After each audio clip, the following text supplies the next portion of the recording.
Esta es la presentación de nuestro proyecto final de la asignatura de Robótica Industrial. Nuestro equipo está conformado por Diego Rascón, Janet Quintana y Sergio Durán.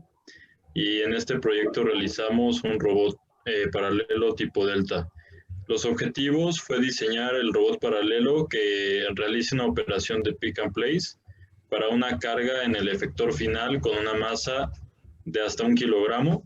El robot debe tener una distancia mínima entre el punto en donde se recoge y se deje el objeto de 25 centímetros a la redonda, y el robot deberá realizar dicha tarea en un ciclo de 4 segundos. Los robots paralelos ofrecen varias ventajas con respecto a los seriales.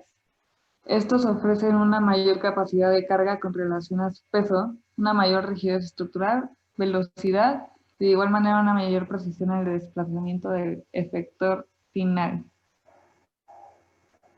Bueno, en esta figura se muestra la trayectoria que recorre nuestro robot a partir de los vectores que representa cada brazo. En el caso de cada brazo tenemos que la suma de los vectores 0A a B a BC es igual a los vectores OD más DC, que O representa el punto inicial de nuestras coordenadas, A donde comienza cada brazo, B donde está la articulación que separa el brazo A del brazo B, y C donde el brazo se conecta con el efector final. Finalmente D es el efector final. A partir de esa información, nosotros podemos definir que para cada brazo, a partir del sentido de rotación, nosotros en este momento podemos definir que si la rotación es positiva, se daría la primera figura del triángulo, lo que llevaría a la primera matriz de rotación. Y de la misma forma, podemos definir el giro en sentido horario, es decir, una rotación negativa, obteniendo de esa manera la segunda matriz de rotación. El modelo matemático se realizó ocupando la energía cinética y potencial del diagrama de cuerpo libre para obtener el lagrangiano. Después de obtener lagrangiano con esta ecuación, se realizó el teorema de Euler-Lagrange, con el cual se llegaron a la siguiente ecuación de matrices: M Q' más C Q' más G igual a F, donde M es la matriz de inercia, C el factor de Coriolis, el efecto de Coriolis, G la gravedad, y eso es igual a una fuerza.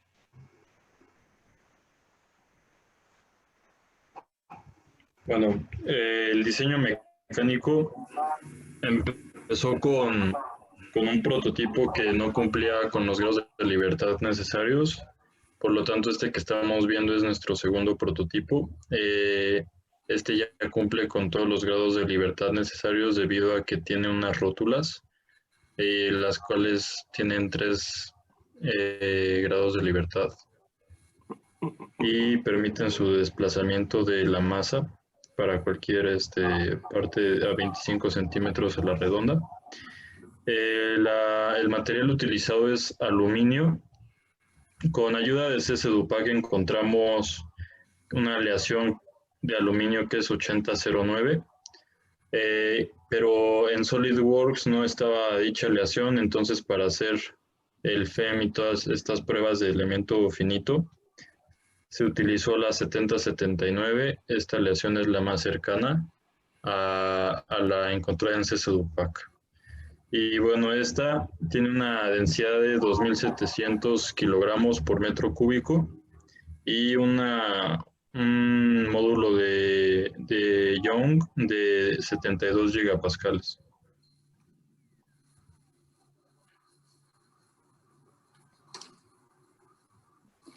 Aquí se pueden observar dónde están ubicados cada grado de libertad del robot Delta.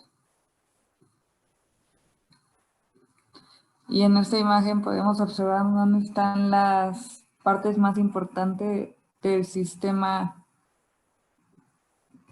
descargado en Simulink mediante el plugin de MATLAB.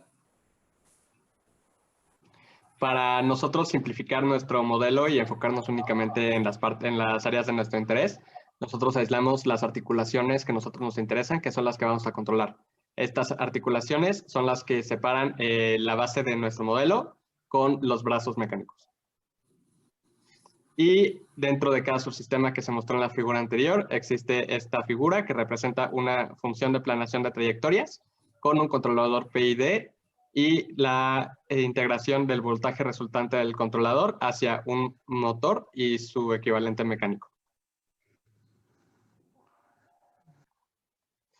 Para obtener los valores de los ángulos que van a tener nuestros motores, nosotros utilizamos este programa de MATLAB en el cual nosotros podemos definir las posiciones iniciales y finales que buscamos en nuestro robot y a partir de ello se obtiene la cinemática inversa de nuestro programa y obtenemos una matriz con los ángulos resultantes.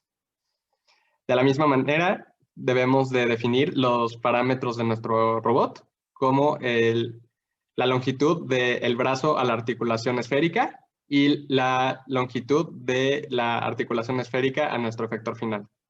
Al mismo tiempo, tenemos que definir los parámetros de los lados de nuestra base y de nuestro efector final. A través de este programa, nosotros podemos definir el número de puntos en la trayectoria que nos interesan y el número de posiciones en el efector final. En este caso, estamos definiendo dos puntos de interés, que son el punto inicial y el punto final, y una sola posición final. Debido al hecho de que el programa está realizado con un eje de coordenadas diferente al que tiene desarrollado nuestro sistema digital, nosotros nos vimos en la necesidad de hacer ciertas compensaciones, como cambios de signo en todos los ejes y alternar el eje X y el eje Y. Finalmente, a través de este programa se realiza una matriz resultante de las trayectorias y como se muestra al correr nuestro programa,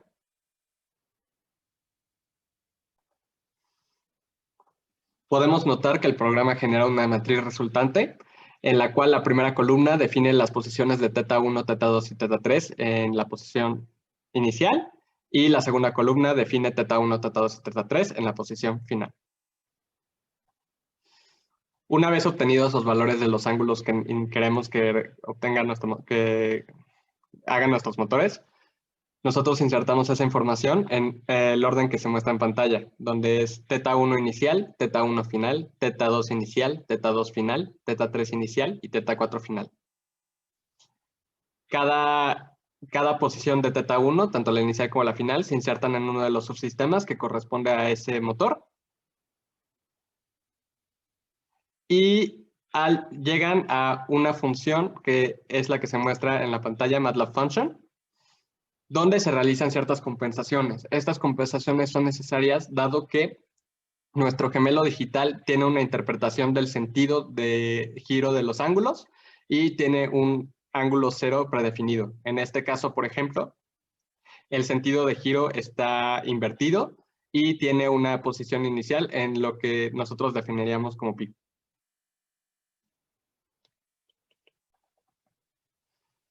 Podemos notar que al comenzar nuestra simulación, el programa tiene una posición inicial predefinida, por lo cual en los primeros 0.4 segundos se realiza dicha corrección para llegar a la posición inicial, que es la que se muestra en pantalla, y a partir de ahí realiza la trayectoria hacia la posición final, como se muestra en la figura.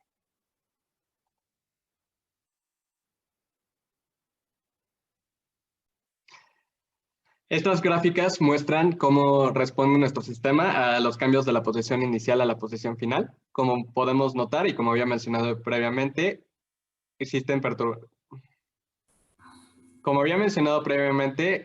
los primeros 0.4 segundos se realiza la corrección de la posición inicial que tiene definido el gemelo digital y la que nosotros estamos definiendo. Por ende, se desprecian las perturbaciones que se muestran al inicio de nuestra gráfica. Y podemos notar cómo en este punto realiza un cambio de posición en el eje X de menos 152.465 milímetros a 115.39 milímetros, lo que significa un cambio en la distancia de 267 milímetros. Cabe resaltar que, aunque existe un pequeño margen de error, dado que la distancia que nosotros estábamos buscando era 250 milímetros, este margen de error se debe a cuestiones no consideradas, como las dimensiones de nuestro robot y el hecho de que lo que está siendo analizado no es el centro de nuestro efector final, sino su conexión con uno de los brazos robóticos. Esta es la gráfica de cambio de posición en Y, en donde podemos notar que la diferencia en la posición es mínima, 6 micrómetros, lo que es justamente lo que nosotros estábamos esperando, dado que no estamos buscando un cambio de posición en Y. Finalmente, aquí tenemos nuestro cambio de posición en Z. En esta figura se puede demostrar que, aunque a la mitad de nuestro proceso sí se realiza un cambio significativo, este cambio se reduce y se aproxima al mínimo de 18 milímetros al final de nuestro sistema. Como había mencionado anteriormente, estos 18 milímetros que no eran un cambio deseado, se deben a los parámetros que no fueron considerados como el grosor de nuestras piezas, como la base y el efector final.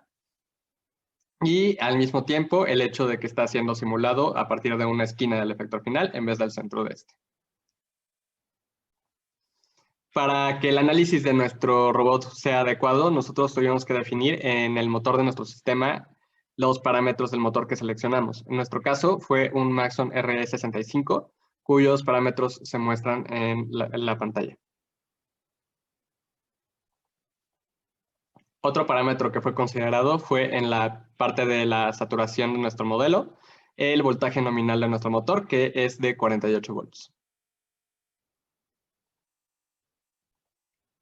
Y finalmente, el último parámetro que consideramos en nuestro motor fue la inercia del rotor, que es la que se muestra en la pantalla, 1340 gramos por centímetro cuadrado.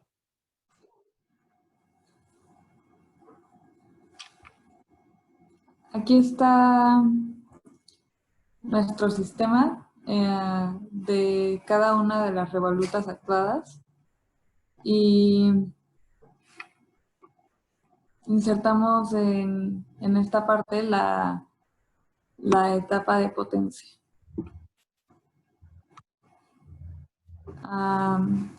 Esta requirió de un puente H, un generador, un controlador PWM, op-amps, resistencias, diodos, una caja de engranes que su función es quitarle velocidad a la revoluta y proporcionar más fuerza a la salida.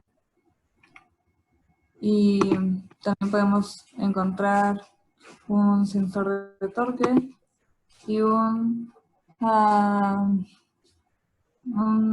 medidor rotacional. Cuando realizamos la etapa de potencia, nos dimos cuenta que solo una gráfica se estabilizaba y esta es la gráfica de la revoluta 5. Solo la revoluta 5 siguió la trayectoria deseada y pues podemos ver cómo se asemeja mucho a la real. Y los niveles de corriente y voltaje de esta revoluta salieron inferiores a los de las otras revolutas, porque justamente está siguiendo la planeación de la trayectoria que nosotros le brindamos. Si nos pasamos a las otras revolutas, vamos a poder observar que las gráficas no siguen para nada la trayectoria que nosotros estamos proponiendo como deseada.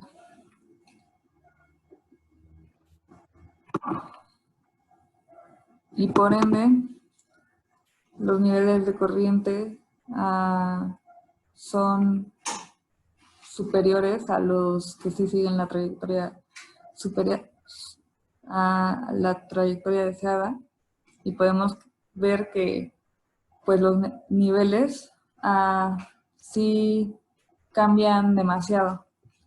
Lo mismo vamos a poder observar en la otra revoluta, que su gráfica de igual manera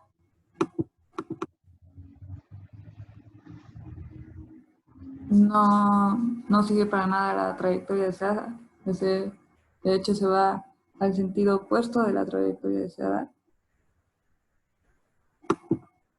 Y de igual manera que los niveles de corriente son demasiado altos. Entonces, pues realizamos diferentes propuestas para solucionarlo. Primero, pues sustituimos los valores de las ganancias de nuestro controlador, integral, proporcional y derivativa. La ganancia integral ayuda a reducir el error, la proporcional ayuda a hacer el sistema más veloz y la derivativa ayuda a quitar oscilaciones del sistema. Entonces, fuimos conforme a esa lógica, fuimos proponiendo diferentes ganancias P y D, y por más que le cambiáramos, no logramos obtener un cambio en la señal de salida, lo cual, pues, si cambias las ganancias deberías de ver, aunque sea un pequeño cambio. Y luego propusimos otro motor, pusimos los parámetros de otro motor, pero empeoraba. Y encontramos y encontramos solo un puente H que aguantaba solo 35 volts y 30 amperes. Eso fue lo máximo que pudimos encontrar. Y el que nos sirvió mejor también. Entonces, los datos de ese puente H están referenciados en el reporte. Y pues probamos diferentes métodos y no cambiaba la trayectoria. Lo más que pudimos lograr fue esta posición, y las otras permanecían iguales, como esta. Entonces, pues decidimos no implementarlo porque no hacía para nada la trayectoria deseada, como se puede ver en esta imagen.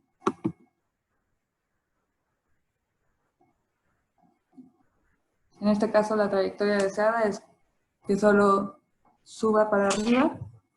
Eso también se ve en videos en el reporte. Y pues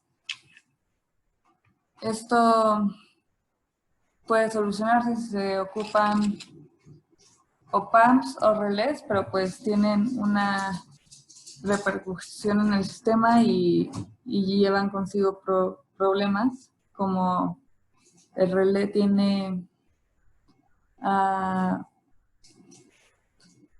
como es manual, pues la frecuencia en la que puede realizar los cambios no es tan grande, y los op-amps deberían de ser muy específicos para poder soportar esos niveles de potencia. Entonces, pues, por eso no implementamos eso en nuestro sistema, pero tratamos de realizarlo, y esto fue lo que obtuvimos. Muchas gracias.